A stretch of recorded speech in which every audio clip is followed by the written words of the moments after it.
Like he said, I just got here off the street, so I didn't really prepare much for tonight. But I was the person who could make them like me in the thing. So like I'm not good with women, as you can probably tell.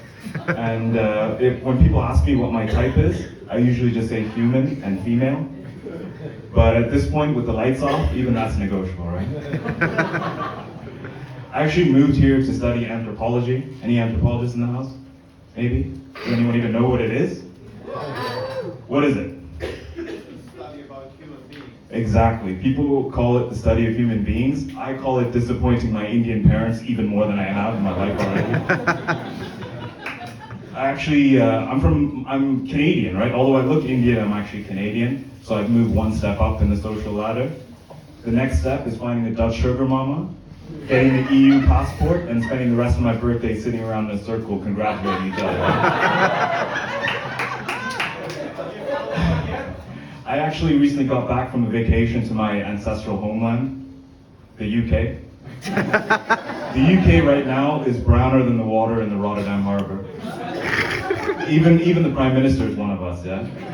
By one of us, I mean a fascist and a xenophobe, obviously.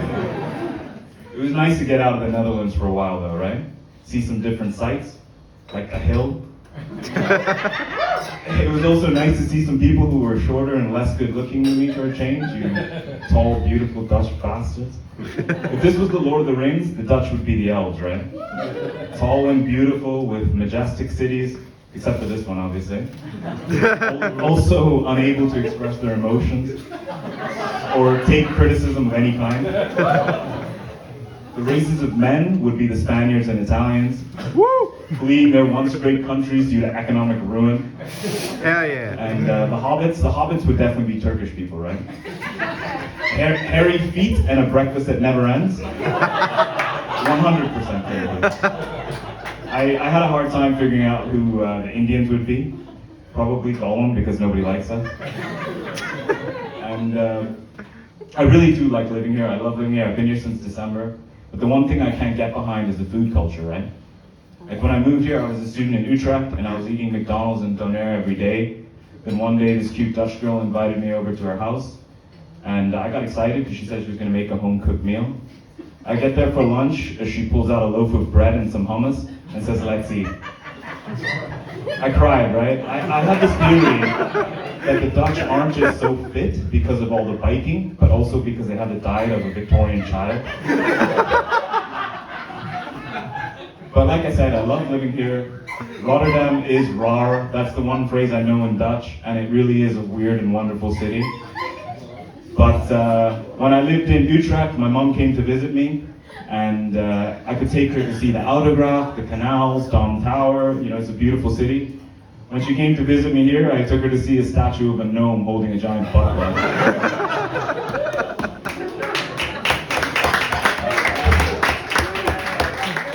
I'm gonna do a bit that I've never done before. This is about toilets, right? Oh no. And I don't know if it's gonna work because I actually spent half an hour at a bar talking to her about this, and she left looking disgusted. So hopefully this works out.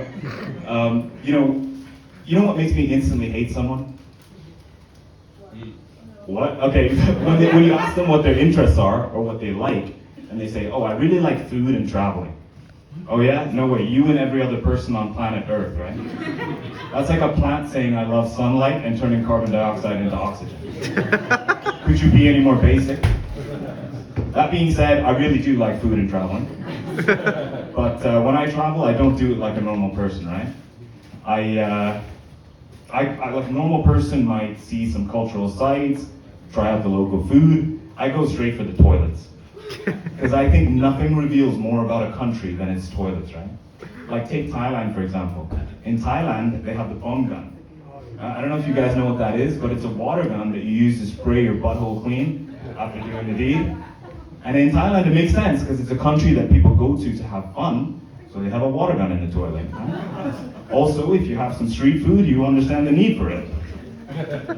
In Korea, I used to live in Korea, and if you go to a men's washroom after 9 p.m., you see that the urinals are stuffed with vomit and cigarette butts. And that tells you that the national pastime is getting blackout drunk. Here, the first thing that I noticed, which I talked to you about, is the poop shelf. I don't know if you guys know this, but you guys have something called a poop shelf here, where your poop sits before it disappears forever, right? And in other countries, once you do a poo and you get up and you turn around, your poop is not just sitting there staring right back at you, right? Direct and confrontational, just like that. And that teaches you that in order to live in this country, you have to be able to deal with your own shit.